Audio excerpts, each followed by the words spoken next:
Assalamualaikum warahmatullahi wabarakatuh. Halo teman-teman, perkenalkan nama saya Rifki Damas Moro. Saya dari kelas 23 IF02 dengan nomor NIM 23115489. Kali ini saya mengerjakan sebuah tugas organisasi dan arsitektur komputer di pertemuan keempat.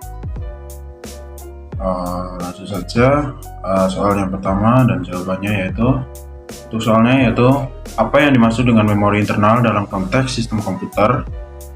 Jelaskan peran dan fungsinya dalam operasi komputer. Untuk jawabannya yaitu, memori internal dalam sistem komputer merujuk pada memori utama atau primary memory yang digunakan untuk menyimpan data dan instruksi yang sedang aktif diproses oleh CPU. Memori internal memainkan peran penting dalam operasi komputer karena menyimpan data sementara yang dapat diakses dengan cepat oleh prosesor, sehingga memungkinkan eksekusi instruksi program secara efisien. Nah, langsung masuk ke peran dan fungsinya. Yang pertama, menyimpan data sementara. Memori internal menyimpan data dan program sementara saat komputer masih keadaan aktif. Yang kedua yaitu mendukung eksekusi program, yang berarti prosesor mengakses instruksi yang disimpan dalam memori internal untuk menjalankan sebuah program. Terus ada yang ketiga yaitu kecepatan akses tinggi. Memori internal memungkinkan akses data yang lebih cepat dibandingkan penyimpanan sekunder seperti hard drive yang lebih lambat. Oke, masuk ke soal kedua yaitu sebutkan dan jelaskan dua jenis memori internal yang umum digunakan dalam komputer. Nah, itu ada dua yaitu RAM, Random Access Memory. Yaitu RAM adalah memori sementara yang digunakan untuk menyimpan data dan program sedang digunakan oleh sistem. RAM bersifat volatil, yang artinya data akan hilang saat komputer dimatikan. RAM memberikan akses cepat ke prosesor untuk menjalankan aplikasi dan proses multitasking. Kedua ada ROM, yaitu Read Only Memory. ROM adalah memori non-volatil yang berisi instruksi penting seperti firmware atau BIOS yang digunakan untuk booting dan menjalankan perangkat keras. Data dalam ROM tidak dapat diubah atau hanya dapat diubah secara terbatas dan tetap ada meskipun komputer dimatikan. Oke, langsung masuk ke soal yang ketiga yaitu, mengapa kapasitas memori internal sangat penting bagi kinerja komputer? Berikan contoh dampak dari kapasitas memori yang tidak mencukupi. Oke, langsung saja, kapasitas memori internal sangat penting bagi kinerja komputer karena yang pertama, multitasking dan aplikasi berat.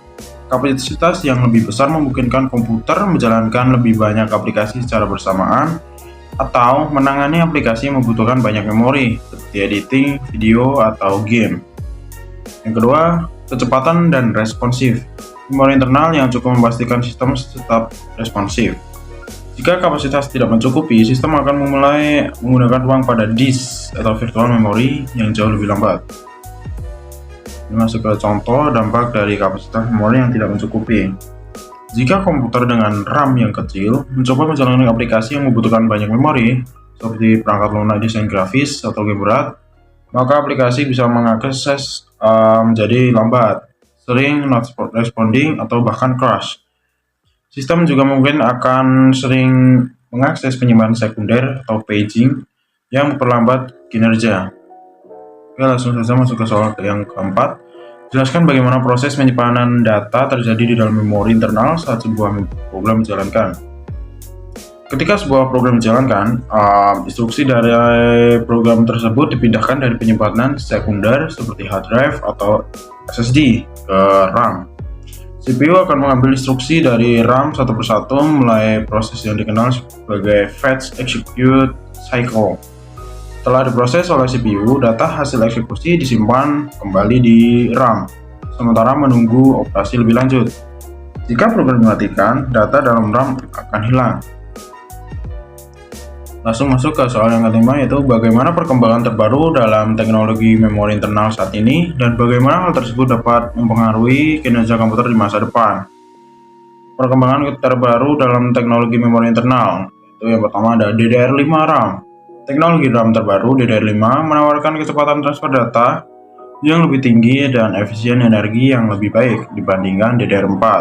Ini memungkinkan pengolahan data yang lebih cepat dan mengurangi konsumsi daya pada perangkat modern.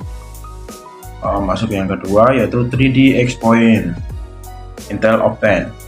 Teknologi memori baru yang menggabungkan kecepatan tinggi dan kapasitas besar dan latensi rendah di antara RAM dan penyimpanan permanen seperti SSD. Ini mempercepat proses penyimpanan dan pengambilan data untuk aplikasi yang membutuhkan respons cepat. Masuk ke pengaruh ke depannya yaitu perkembangan ini akan memungkinkan peningkatan kerja komputer dalam menangani tugas berat seperti machine learning, AI, big data, dan aplikasi yang memerlukan akses data yang sangat cepat. Selain itu, ini juga bisa mengurai latensi dan meningkatkan efisiensi daya pada perangkat komputasi di masa depan.